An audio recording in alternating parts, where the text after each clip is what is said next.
Hello. It's Elizabeth Yemi Akingbade here, founder of fashion label Yemzi. I'm back again. It's the first Sunday of the month. We're now on our June issue, and it's the 52nd Yemzi Girl interview, which is amazing. And after so many interviews, inspiring so many different women across the world, women of color, successful, creative, amazing, inspiring women, naturally, I meet other designers, models, stylists, musicians that I've dressed. And I thought it's time to actually do a bit of a deeper dive into my network. And the Yemzi Girl is diverse. So it's time to interview someone who's outside of that immediate creative industry of mine. So I headed over to my LinkedIn profile and I met Ashanti. Now, Ashanti is very inspirational and she has two very successful businesses. So let's get into the interview. Hi, Ashanti. Would you like to introduce yourself to the Yemzi platform? Sure. So, hi everyone. My name's Ashanti. I am the founder of EventMind, which is a virtual event production company, and I also am the head consultant at Visibility Profit Group, which is an equity and inclusion consultancy. So we help organisations in the UK specifically to engage and retain Black female talent. Thanks for having me. So I'd like to know what's been your career path? So how did you get into your industry? Sure. So my foundational kind of training was in law and finance. So I studied law at university, which is something I always wanted to do. Literally the only ever job that I ever wanted to have was to be a barrister. And so I studied law, thoroughly enjoyed it. Wasn't very difficult, really. It wasn't difficult, you say? It wasn't difficult at all because it was something that I always literally obsessed about, and just I really did enjoy studying law. And because I was so interested in it, pumped by it, you know, in terms of the skills that you need as a barrister, very much aligned with my natural personality. I'm very fact driven. And I love to be able to what's the word, I guess, really convey a message very simply, especially if you're defending what you think is right, which of course it does not necessarily align with the law, right? So justice and what is right is not the same as the law, and that's really where I started to veer away from the law. So by the time I got to my third year at university, although I was really enjoying the subject matter, I did know in my heart that I would not be continuing on to become a barrister. And at the time also, you know, life circumstances, I needed to make money, and so I was volunteering, I was studying, I was working all at the same time. And when I got to the end of the degree, the job was the priority, and that's when I landed my first finance job. The money was good for a 22-year-old. It was very good money. It was stable money. And at the time I thought, great, I can build a career in finance without accruing too much more debt, and I can start paying off some of that debt. So that's how I ended up in the finance sector. Okay, sure. Would you say your African heritage had any influence on you wanting to become a lawyer, or was that something really That's really interesting. If you're Nigerian, I would say definitely that is the case, but as a Jamaican, I don't know about that. Yeah, no, I would say I've always been economically driven. So as a person, and that is something that my immediate culture and family has exposed me to, which is business. You know, that natural entrepreneurialism, which I guess now has such a buzzword, doesn't it? In the UK and the Western world, when actually, especially in Africa and the Caribbean, this is a means of survival. You sell food to make money to feed your children. That's it. To buy medicine, to go to school. And so we've made it all very sexy here in the West, you know, in terms of how great it is to become an entrepreneur, when in actual fact, this is just how people survive. It's just exchanging goods and services for money. And so that was what I was exposed to more than anything else. And for me, I mean, I wanted to get a job at 9 years old.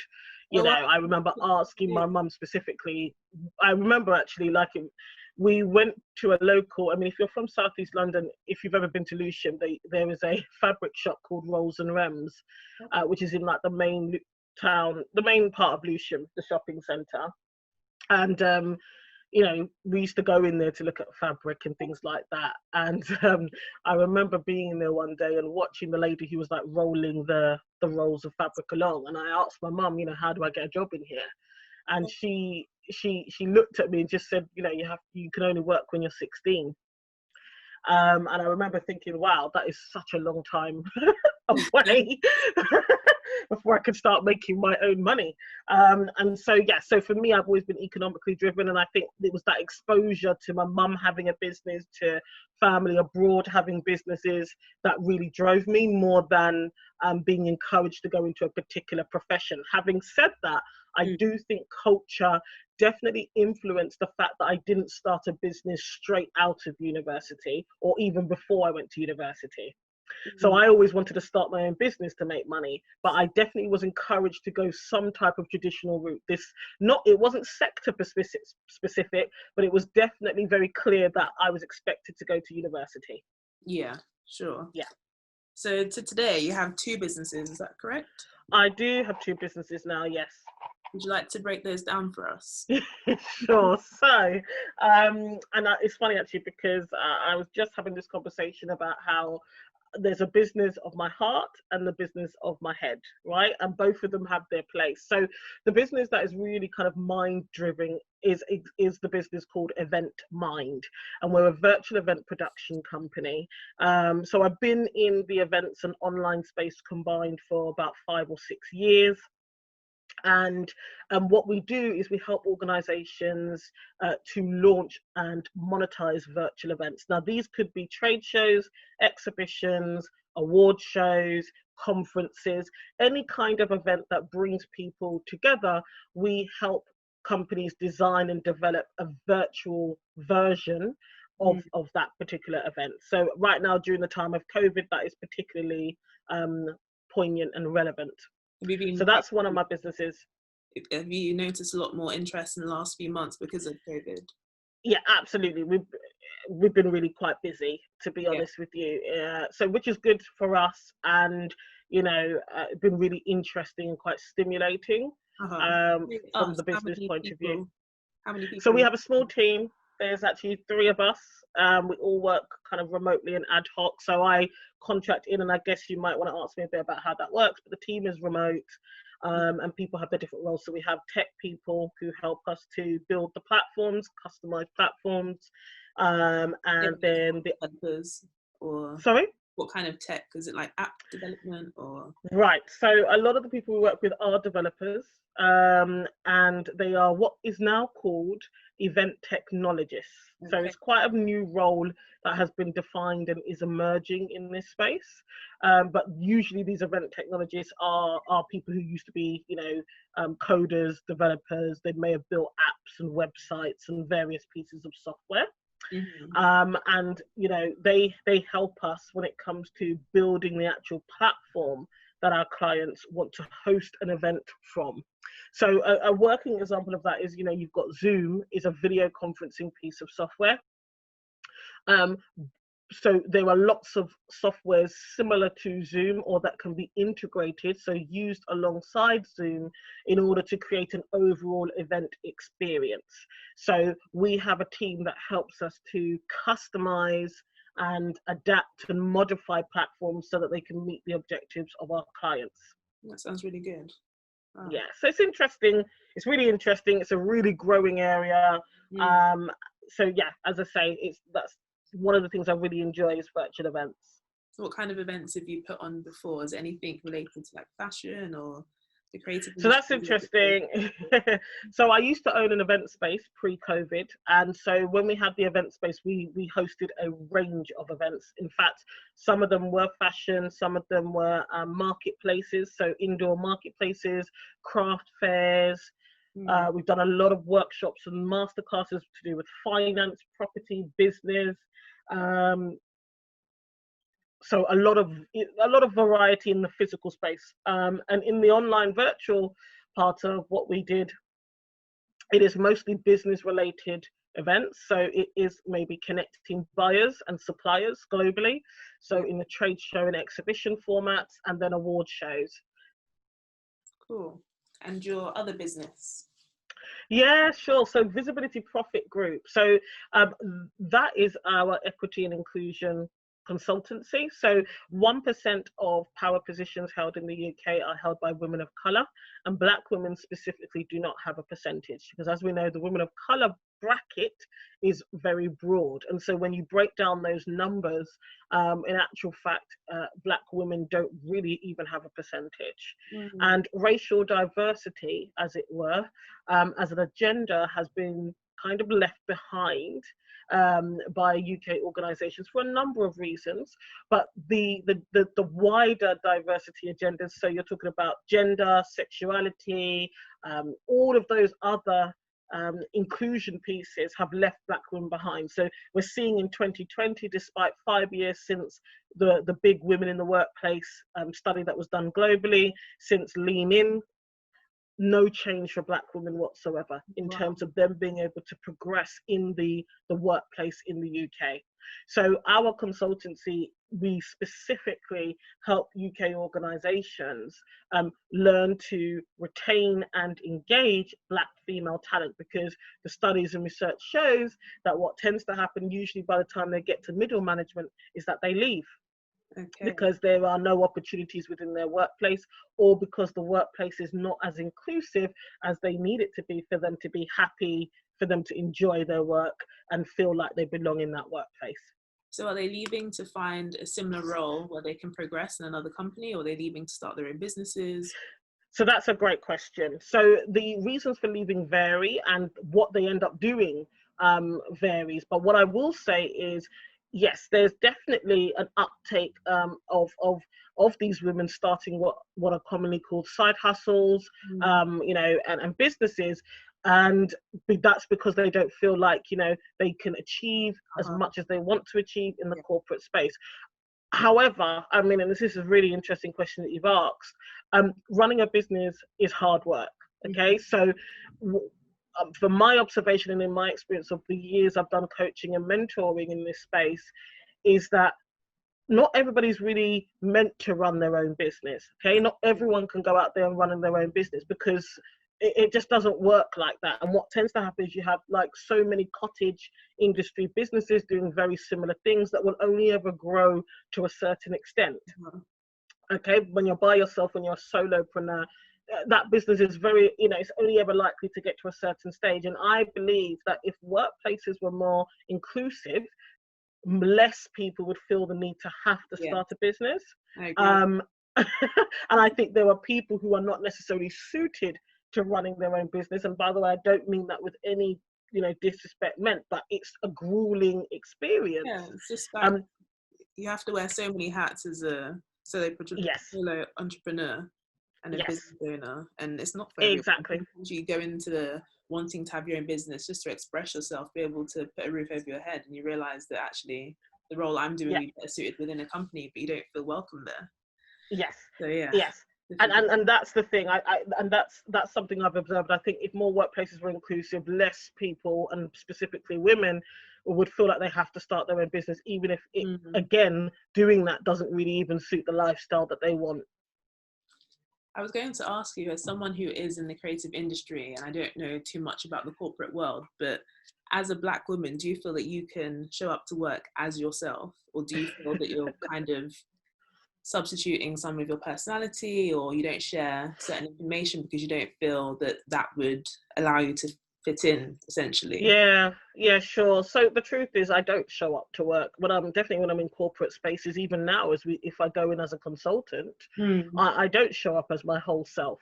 Wow. You know, in all its layers. Of course not, because I know that unfortunately those environments are not necessarily embracing of that. And I do think about the bottom line first, which is I do want to make sure that, you know, my business grows, but also that, you know, we are perceived by the client to have given the best service, and not for any, you know, bias reasons will they think, no, we won't work with that company.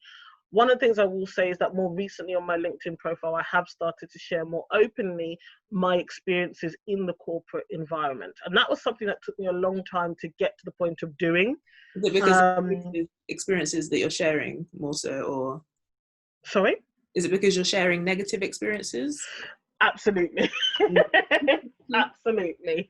Absolutely. Yes. You know, I am sharing the more uncomfortable and frequent experiences of being, you know, profiled, of being ignored, dismissed, erased, you know, in those environments. You know, for example, you know, I can go to an event that I may be speaking at and be completely ignored by even the other panel members and the moderator, because they just don't know that I'm one of the speakers until my name is called.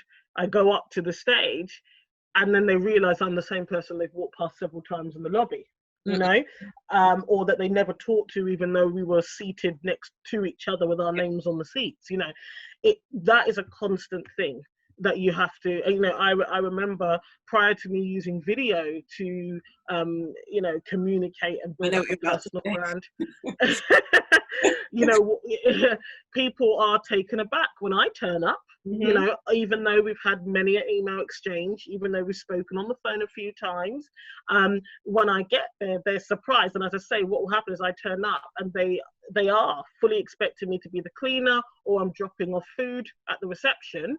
But I'm like, oh no, I'm here to see so-and-so, I'm here to do blah, blah, blah. And they're confused. You can see that look of confusion on their face. So it's experiences like that, not to mention, you know, being managed out of roles, you know, because I know it's because I'm Black. There's nothing wrong with my work. There's nothing wrong with my performance. There being like this kind of ceiling of not being able to get promoted to the next stage, despite the fact that you've passed all the exams. You're, you know, delivering on every project. You've taken on additional initiatives. You're well liked in your team. You know, you're doing all the right things. Do you think this is a UK thing? Because there's places like Atlanta where there's thriving Black businesses, and you know, there's a real sense of being an African American. Whereas in Britain, where, you know, the figures are different, the population's different. So do you feel like this issue that we're facing, do you think it's a UK thing? No, I just think that the contexts are different and the way it shows up is different. You only have to look at a moment like this where many people are having conversations about, you know, police brutality and racial inequality in the US, and we see lots of British, UK-based people commenting on this racism as if it's their problem, you know, as if we're all looking on and thinking, oh, how terrible. You know, the reality is, though, that this is something that is happening right here, every day, all the time. And so, but the way it shows up is different. That's all. And I do also think, you know, for places like Atlanta, you know, a lot of those thriving Black businesses and communities, they're thriving within their own community. If you ask them about their experiences when it comes to race, they're facing the very same challenges. I think the setup in America is just slightly different in that, you know, anyone can make money there. You can create wealth for yourself in America. You know, if you think about certain music artists, there are artists that I doubt any of us have probably heard, but they're really famous in America, or really famous in one particular state in America. They haven't even gone abroad to make money, but they're already a millionaire when their main following might just be in their state or a few states. So because of the size and scale of America, I think it is a different context. Things aren't definitely better for them. I think that maybe with time in the UK, you know, I guess Black people working in the UK will create their own sense of success, or you know, or standard of success soon. So do you think the solution is to potentially create these communities in the UK, or maybe equally focus on creating the community and not infiltrating, but kind of infiltrating the main system? I think the reality is that a bit of both is always needed, right? You know, the beautiful thing about creativity and business is that it's ripe for newness, it's ripe for innovation, and money loves speed. So I think that no one should limit themselves to any particular vertical or environment in order to make money and create work that they love. So some people, they would be more suited or choose to do work within the corporate structure and make money that way and be fulfilled in that context. And other people, it might be outside of those contexts and structures that they find their purpose, or they find something they really enjoy and is sustainable financially. Yeah. And some people might skate across both, which is, I guess, what I do. You know, part of my business is very creative, one of my businesses, and the other part, yes, it does have to function within the corporate structure, and it's deliberately designed to do so. Because one of the things that annoys me, you know, one of the things that annoys me is when I see you know, a lot of stuff about Black women changing who they are. You know, yes, you can do personal coaching and personal development, but the structure, the processes and the systems that marginalize Black women, the ones that, you know, don't allow them to even just be included and visible in their workplace, also need to change. Yeah. Would you like to tell us about the white paper you're writing? Yeah, sure. So I have been writing a white paper which is basically about the opportunity and urgency for UK companies to start investing in Black female talent, you know, because Black women, generally speaking, are a byline or a footnote when it comes to the global and even national gender diversity reports and studies. You know, it's come up in trickles that Black women are being left behind. They have no visibility. They're not being invested in, but there hasn't really been a study on that specifically. And even the studies that do exist that talk about race in the workplace, they have this kind of broad BAME group approach, which again is quite problematic as a term to refer to all non-white people. Way too general. So yeah, so that's why that white paper came about. I wanted to deep dive and look at the reality for Black women working in the UK. Are there any insights from that research that you can share with us now, or do we have to wait? Sure. So okay. Okay. So some of the main outcomes in terms of why racial diversity hasn't had the prioritization it should have is senior leaders, HR, and CEOs, as it were, are uncomfortable talking about race in the workplace. Okay, so that's one of the first things that have come about. They're uncomfortable talking about race in the workplace. Secondly, and that was the reason why there seems to be a lack of accountability within organizations as to whose responsibility it is to create and then implement and monitor these initiatives to a place where they can see whether or not it's had any impact on their workforce, right? So HR will say, well, we're working with the network leads, and network leads will say, oh, we're waiting for HR to do this. HR may look to the diversity and inclusion stakeholder. So it hasn't yet found its home with some real ownership where this thing is being monitored consciously. So that was the second finding. First was about comfortability talking about race. One of the second ones was about the lack of accountability.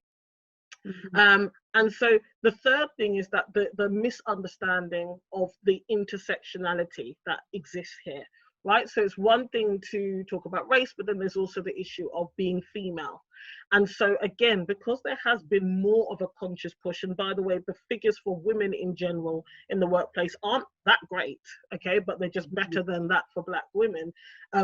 You know, the push for gender diversity, having had this public push, they didn't realize, or it wasn't picked up on, that Black women were being left behind. So there's this kind of overall perception, we're doing much better when it comes to women. Having one woman on the panel or one woman at the decision-making table is diversity.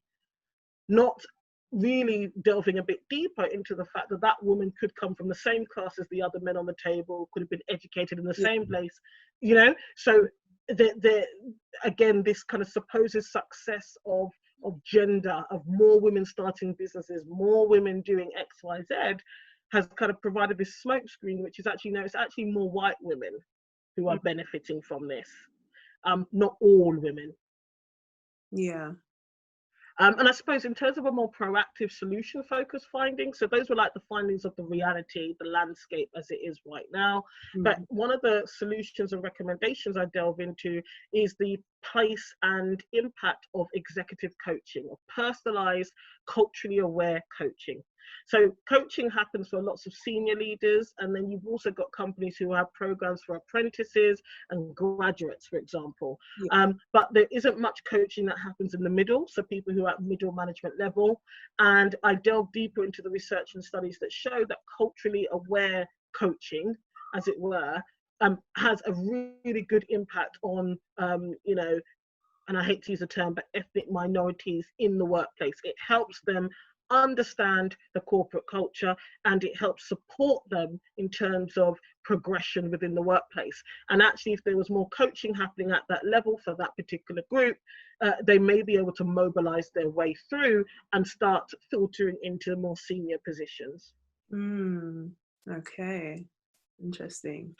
So I guess companies would have to allocate budget to middle management to have coaching. That would have to be right. So, well, interesting enough, they do budget something, you know, in terms of training and learning development already, but it's just about who's getting that training. And the type of training that's been given. Yeah. So, you know, we've seen companies very recently who've been in the media. For example, there was a recent article about Google, who had a racial diversity program called Sojourn, and it has been recently removed. Okay, and it's one of the few programs, according to the article, that was removed. And the feedback that the organization gave their employees was that it's being amalgamated or absorbed into a bigger, more global minded diversity program. Okay, so we see how there's still some hesitancy, sometimes resistance, to having initiatives and training and coaching that is specifically about racial diversity in the workplace. Oh, wow. That's a shame, really, isn't it? It is, and it is a problem, because when we see articles and we see people suddenly talking about, you know, diversity, the need for it, and why it can help the bottom line, why it makes a company more profitable, why it breeds better ideas and creativity and innovation. On one hand, they're saying that we want to benefit from diversity, but on the other hand, in reality, stakeholders are finding it quite a challenge to make that happen. So I'm thinking about individuals that do want to be in the corporate world. What advice would you give to Black women who want to succeed in corporate? Do you know what? It's funny, actually. I hate giving advice in reality, which is weird. I would, because the thing is that you know, everybody is different, and everyone's goals might be different. And one of the things I think that we need to hold space for is women who might have different goals. Right? There are some women who just want to go to work, get their wage, and go home safe to their family. Okay, and then there are other women who do want to progress, maybe into, you know, management roles and senior positions. In terms of advice, I think, you know, first of all, do as much kind of development as you can do within yourself in terms of your craft, whether it's your technical expertise, whether it's your industry knowledge. Be really good at what you do. Be an expert. And that goes without saying, I know. And I know a lot of Black women in reality are experts, even if that is not recognized in their workplace. But it helps if your very foundation is solid. You know, it's really difficult, unfortunately, in these workplaces if you are not where you could be or need to be in terms of your technical expertise, when you want to start negotiating things like pay rises and moves. So that's the first thing. And also get yourself a mentor or a group of other women who are like-minded. And when I say like-minded, I mean they're also maybe working on the same type of goal as you. It's always good to be challenged in terms of your thoughts, but in terms of they're also maybe on the same trajectory or track as you, career-wise, and so that you can bounce off of each other. You have company, you have comfort if you need it, you have counsel when you need it. Because one of the things that I learned when I went into my first corporate roles is that I didn't understand the corporate language, those invisible languages and unspoken rules. I didn't pick up on them quickly enough to use them to my advantage. And that made my day-to-day experience quite challenging, because I didn't have someone who could say, hey, this is what this really means, or when you do that, this is how it's perceived. Or this could be a way of doing something so that you get the buy-in. so that you're building influence within your team quicker. Did your mentor help you with this? So unfortunately, a hard, the knocks of the corporate world taught me eventually, and that's what I'm trying to say. I didn't have a mentor early enough in my career. So you have one now. I suppose, yeah, I have a collection. Yes, I do have at this age, I think it's more of a collection of women around me who are experienced, who have wisdom to share, who I appreciate their time and their advice. And every time they do give that advice and counsel to me, it's an investment in me, to pass it on to other women. Do you speak to these women in like WhatsApp groups or LinkedIn, Facebook groups? It's mostly over the phone, probably. I think they're not really women that I probably interact with online on social media, because they're much older than me. So social media isn't really their kind of channel of communication, but it's mostly over the phone or a direct WhatsApp message, if anything. And how did you connect with them initially? Was it through going to an event? Or... it's usually, for me, it's been through friends of friends, or friends of the family, or where I've been in business. You meet women sometimes who see what you're doing, they want to support, it's that kind of thing. Sure. Really. And how would you advise someone to find a mentor? Do you think it should be like a paid relationship, or something that someone can offer an hour a week or a month and it's more casual? Or how would you advise? So that's interesting. I mean, that's one of the things I delve deeper into in the white paper, is this concept of sponsorship versus mentoring. So, and it was something that I first the distinction between the two, I first came upon it when I was doing some research, and it was mentioned very well during a McKinsey. So there's a kind of global women in the workplace report that one of the consulting companies called McKinsey does. And they had a conference, which you can see on YouTube actually, last year. And in that conference, one of the speakers, she really did very well explain the difference between sponsorship and mentoring. So mentoring can be a bit more sporadic. It's usually quite organic, and someone will mentor you as and when they can, right? So sometimes the results of mentoring vary because it doesn't necessarily have a structure, right? Exactly. Whereas sponsorship is very focused, intentional, structured, and strategic in terms of the relationship and the exchange between the two people. And it's geared towards, certain objectives and goals. So I would definitely say that mentoring is great in terms of that collective mentoring, pick up wisdom where you can. But if you do have a specific goal that you have in mind, and you're willing, you're ready, you're in a place where you can divert your energy towards meeting that goal, sponsorship is a better way of going. So i.e. get yourself a coach of some kind, whether that's an internal coach within your environment, or indeed you're investing in an external, someone who doesn't work with you, but you invest in external coaching, so that you can plan and discuss and work specifically towards your goal. Sure. Okay. I hope that makes sense. Yeah, it does. Yeah, thank you for sharing that information. I'd like to ask some of your productivity tools. What do you like to use day to day that keeps you kind of on time, remember meetings, and organize your day? Yes, so that's ironic because okay, so in terms of actually trying to be productive rather than busy, and that's a constant challenge for me, I use my calendar a lot. I use my calendar to schedule in all my calls, and even now chunks of time in terms of what I'm working on. So I will now try to block out on my calendar that for this 2-hour period, I'm just focused on this particular thing until I get it finished, instead of jumping from thing to thing. So I'd say my main thing is my calendar. That helps me stay on track. Do you set that up, like, say, on a Sunday, or set your week, or you'll do it monthly, or how do you kind of set your calendar up? Or does it what comes in? Yes, I have non-movers every single week, so they're preset in the calendar. And then I am somebody who literally looks at my calendar probably about 100 times a day. So the night before, I will track and list, what am I doing tomorrow morning? And then in the morning, I'll go back to that list. I'll start doing some of the things. And of course, the list will just vary and change sometimes throughout the day in terms of prioritizing what needs to be done. Sure. So your calendar, what other tools do you like to use? Or is that just like the main That one? is literally is a calendar. I have an electronic calendar link, as you know. So if people want to meet with me, chat with me, it could be podcast interviews, etc. I use that electronic calendar link because it means I don't have to go back and forth on emails, and people can select a time and date that works for them. Yeah, that definitely does save a lot of time doing that. Right, so we're heading towards the end of the chat. I always ask my Yemzi girls if they have a favorite quote. It could be something inspiring or a word of advice. So if you have anything you'd like to share with the Yemzi girls, what do you? I don't think I do. I'm quite a boring person, honestly. I don't have like a favorite quote, a favorite book, a favorite celebrity. Unfortunately, I'm one of those really boring people. I was going to ask you about fashion and stuff, but the conversation moved in a different direction. I thought it's going to sound really random, but just for some kind of structure.